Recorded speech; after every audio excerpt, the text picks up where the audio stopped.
तो हेलो मेरे दोस्तों, कैसे हो आप सब लोग। आज मैं आप लोगों को स्टीम टेबल के बारे में कुछ बेसिक्स चीज़ें बताने वाला हूँ, जिसको कि आपको अगर नहीं पता तो आपको स्टीम टेबल समझने में थोड़ी सी ज़्यादा नहीं थोड़ी सी दिक्कत हो सकती है।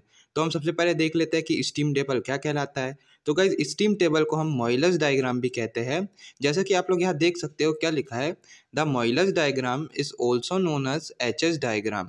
एस से हम एंथैल्पी शो करते हैं, एस से एंट्रोपी शो करते हैं। तो गाइस, यहाँ पे जो हमें दी होती है वो एंथैल्पी लाइन हुई होती है, जो कि हमको ऐसी दी होती है गाइस। यहाँ से ये ऐसी ऐसी जाती है ना। और नीचे हमको दी होती है एंट्रोपी लाइन। दोनों ही गाइस किलो जूल पर केजी में होती है इनकी यूनिट। नीचे हम देख लेते हैं गाइस कांस्टेंट एंथैल्पी लाइन। तो गाइस, जैसे कि मैंने आपको यहाँ पे बताया, ये जो एंथैल्पी लाइन है हम इसे कांस्टेंट एंथैल्पी लाइन भी कहते हैं, जो कि हमारी सीधी सीधी जाती है। तो गाइस, ये इसकी कुछ वैल्यूज़ यहाँ पे दी है, मैंने एग्जांपल के तौर पे लिखी है, आपको स्टीम टेबल में भी ये मिल जाएगी। यहाँ पे क्या लिखा है guys, same enthalpy line is known as constant enthalpy line. जैसा कि मैंने आपको यहाँ पे बताया था कि एंथैल्पी लाइन को कांस्टेंट एंथैल्पी लाइन भी कहते हैं। उसके बाद हम यहाँ गाइस आ जाते हैं नीचे, यहाँ क्या लिखा है, कांस्टेंट एंट्रोपी लाइन। तो एंट्रोपी लाइन गाइस ऊपर की तरफ जाती है ऐसी, जैसे कि आप लोगों को डायग्राम में शो हो रहा होगा। और जो हमारी सबसे महत्वपूर्ण लाइन रहती है वो ये वाली सैचुरेशन लाइन कहते हैं हम उसे। सैचुरेशन लाइन कैसी रहती है, इसको ऐसी थोड़ी सी नदी की लहर जैसी रहती है। ये आप लोग जैसे कि देख सकते हो, ये ऐसी जाती है और ये थोड़ी सी नीचे हो जाती है। ये बहुत ज़्यादा इंपॉर्टेंट रोल प्ले करती है हमारे स्टीम टेबल में या मॉइलस डायग्राम में।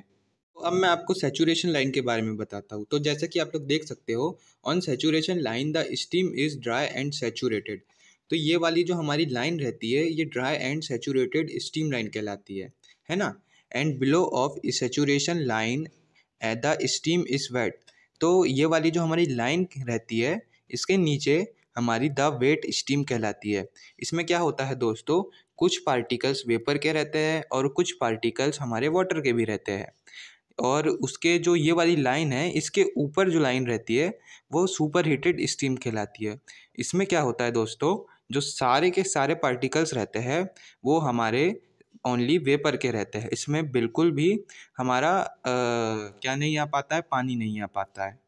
तो दोस्तों, यहाँ पे जो नीचे आपको हल्की हल्की सी लाइन दिख रही होगी, ये कहलाती है ड्राइनेस फ्रैक्शन लाइन, है ना। तो हम यहाँ पे इसको कांस्टेंट ड्राइनेस फ्रैक्शन लाइन भी कहते हैं। और यहाँ पे क्या लिखा है, no water particle present in the steam. तो गाइज, स्टीम में यानी कि यहाँ पे जो कि सुपर हीटेड स्टीम भी कहलाती है, यहाँ पे आपको सिर्फ पार्टिकल्स जो है वेपर के मिलेंगे। यहाँ पे वेपर के ही पार्टिकल्स होते हैं, वाटर के पार्टिकल्स नहीं होते हैं, क्योंकि ये सुपर हीटेड स्टीम होती है ना। अभी हम एग्जाम्पल के लिए मैं चलो आपको बता देता हूँ कि वेट स्टीम क्या कहलाती है। देखो, ये जो हमारी लाइन है, ये लाइन आपको अभी मैंने बताया क्या कहलाती है। ये लाइन कहलाती है dry and saturated steam line, है ना। और इसके नीचे जो आप लोगों को ये लाइन दिख रही है, ये वाली लाइन हमारी कहलाती है वेट स्टीम, है ना। ये वेट स्टीम लाइन जो नीचे है ये ड्राइनेस फ्रैक्शन लाइन कहलाती है ना। तो यहाँ पे जो ड्राइनेस फ्रैक्शन की वैल्यू होती है वो 1 होती है, और यहाँ पे जो होती है वो 0 होती है।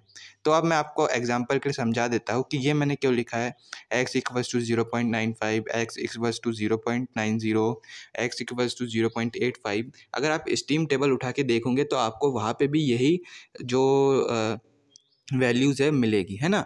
जैसे कि अब मैं कोई सी भी वैल्यू उठा लेता हूँ, जैसे कि 0.75 मैंने उठा ली, है ना। The value of dryness fraction is 0.75 it wet steam, है ना।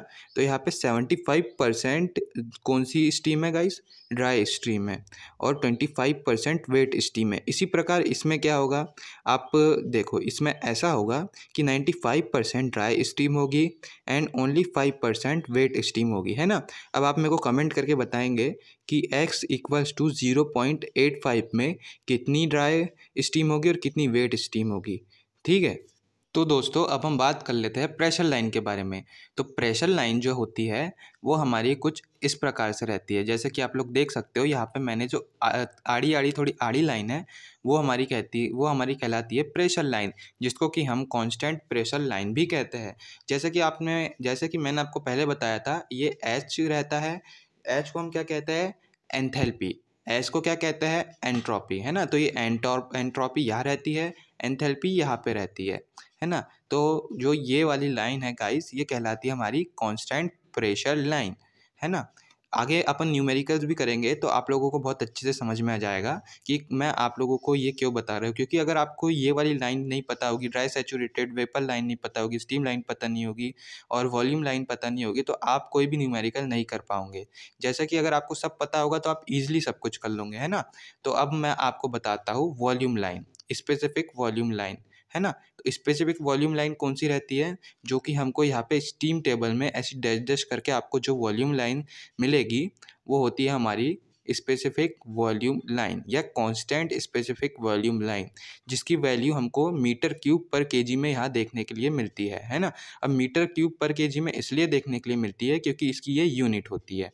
और अब अगर अपन नीचे बात करें तो ये कहलाती है कांस्टेंट टेम्परेचर लाइन या टेम्परेचर लाइन। तो ये हमको इसकी वैल्यूज़ क्या क्या होती है, 50 सेल्सियस और 100 सेल्सियस, 100 डिग्री सेल्सियस, 150, 200, ऐसे हमको ऊपर की ओर यहाँ पे देखने के लिए मिलती है। तो गाइस आई होप आप लोगों को स्टीम टेबल के बारे में बेसिक्स नॉलेज तो पता हो गई होगी। अगर आपको नहीं हुई तो आप फिर से वीडियो देख सकते हैं, या तो आप कमेंट करके पूछिए अगर आपको जो समझ में नहीं आता है। तो गाइस अगर आपको वीडियो अच्छी लगती है तो प्लीज़ चैनल को सब्सक्राइब कीजिएगा, वीडियो को लाइक कीजिएगा और हम अगली वीडियो में इसके न्यूमेरिकल्स करेंगे। Thanks for watching.